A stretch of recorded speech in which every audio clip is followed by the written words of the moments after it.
തമിഴ്നാട്ടിലെ വാഹന വായ്പ ലോബി കടത്തിക്കൊണ്ട ടോറസ് ലോറി നെടുങ്കണ്ടം പോലീസ് പിടികൂടി. 35 ലക്ഷം രൂപ വിലയുള്ള കല്ലാർ സ്വദേശിയായ വിനീത് കുമാറിന്റെ ഉടമസ്ഥതയിലെ ലോറിയാണ് തിരുനെൽവേലിയിൽ നിന്നും പോലീസ് കണ്ടെത്തിയത്.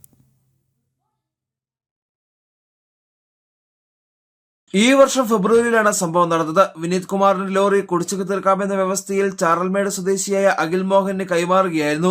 എന്നാൽ 4 മാസത്തെ കുടിശ്ശിക മാത്രം അടച്ച ശേഷം അഖിൽ 7 ലക്ഷം രൂപയ്ക്ക് തമിഴ്നാട്ടിൽ വാഹനം പണയം വെച്ചു.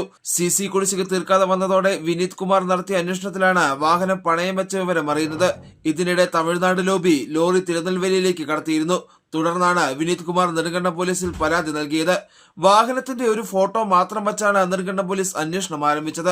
വിശദമായ അന്വേഷണത്തിൽ ലോറി തിരുനെൽവേലിയിലേക്ക് കടത്തിയതായി കണ്ടെത്തി. ഇവിടെ എത്തി നടത്തിയ അന്വേഷണത്തിലാണ് കോറികളിൽ സർവീസ് നടത്തുകയായിരുന്ന ലോറി കണ്ടെത്തിയത്. സംഭവത്തിൽ വാഹനം പണയം വെച്ച അഖിലിനെതിരെ പോലീസ് കേസെടുത്തിട്ടുണ്ട്. പിടികൂടിയ വാഹനം കോടതിയിൽ ഹാജരാക്കും. ജനം, ഇടുക്കി.